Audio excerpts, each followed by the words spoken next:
E aí, já passou por aquela situação de sentir que as pessoas ficam meio distantes ou até um pouco desconfortáveis perto de você, mesmo com a melhor das intenções? Pois é, parece estranho, mas às vezes ter uma inteligência mais aguçada, que é um baita de um presente, pode acabar criando uma barreira com os outros, sem a gente nem perceber. Hoje a gente vai entender por que isso acontece. E tá aí o centro da nossa conversa. A questão aqui não é se achar melhor que ninguém, de jeito nenhum. É sobre como o seu jeito único de ver e processar o mundo pode ser lido de outra forma por quem tá de fora. E olha, isso é muito mais comum do que a gente imagina. Mas antes da gente seguir, vamos alinhar uma coisa. Quando falamos de inteligência aqui, não estamos falando de nota de prova ou QI, tá bom? É sobre aquela capacidade de perceber as coisas de um jeito diferente, de conectar os pontos que nem todo mundo enxerga. É muito mais sobre a qualidade do pensamento do que a quantidade de informação guardada na cabeça. Então, vamos começar olhando para dentro. Como é que essa mente funciona na prática, no dia a dia? O que acontece aí dentro que torna a experiência do mundo tão particular? O mais interessante é que uma coisa meio que puxa a outra, né? Se uma pessoa percebe padrões com facilidade, ela aprende mais rápido. Se ela consegue antecipar as consequências, ela resolve os problemas num piscar de olhos. É como se o cérebro operasse em alta velocidade, sabe? Vendo o todo, enquanto a maioria foca numa parte de cada vez. E isso, claro, muda completamente a forma de viver. E toda essa organização interna acaba aparecendo na hora de falar. Sabe aquela pausa que a pessoa faz antes de responder alguma coisa? Muitas vezes não é dúvida não, é a mente montando o quebra-cabeça para entregar a ideia da forma mais clara e organizada possível. É uma busca por precisão, uma marca registrada de quem pensa assim. E isso aqui é um ponto-chave. Para quem tem essa mente, um simples porque sim não serve de resposta. Existe uma necessidade quase física de entender a lógica, o porquê por trás de cada coisa. É como ter um filtro interno que analisa tudo ao redor para ver se aquilo realmente para em pé, se faz sentido de verdade. Ok, a gente já entendeu como a mente funciona por dentro. Mas e do lado de fora? Como é que tudo isso impacta as relações com as outras pessoas? Como os outros enxergam quem age desse jeito? Bom, e aqui a gente chega num ponto que pode gerar uma certa faísca social. Não é que um papo mais leve seja ruim, mas é que ele simplesmente não alimenta a mente. Existe uma busca natural por profundidade, por conversas que levem a algum lugar. E essa preferência por papos mais densos pode ser confundida com seriedade excessiva, ou pior, com um desinteresse pelo outro.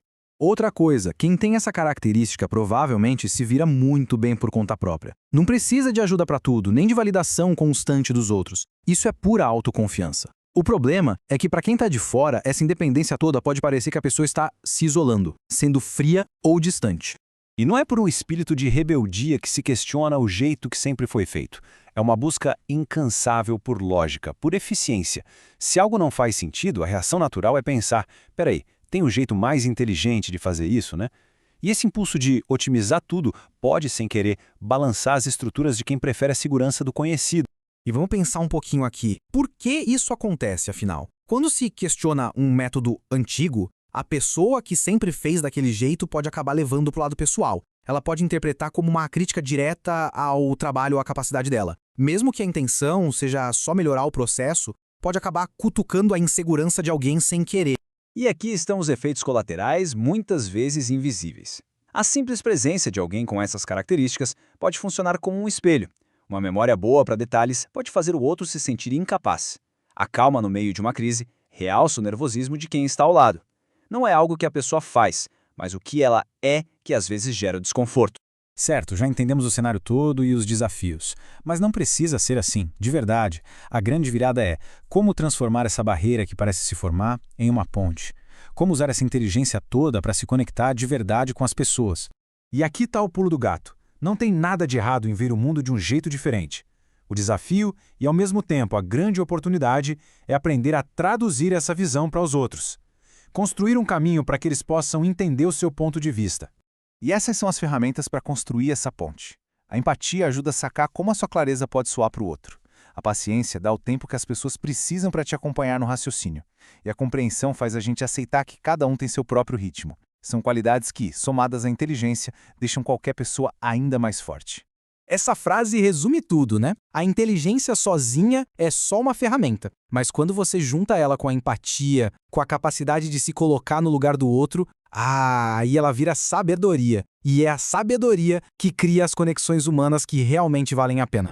Então, se algo do que a gente conversou aqui te tocou de alguma forma, se você se identificou, guarde isso no coração. O que você tem é um dom.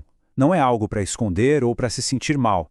É para ser usado com consciência e com gentileza, com os outros, mas principalmente com você mesmo.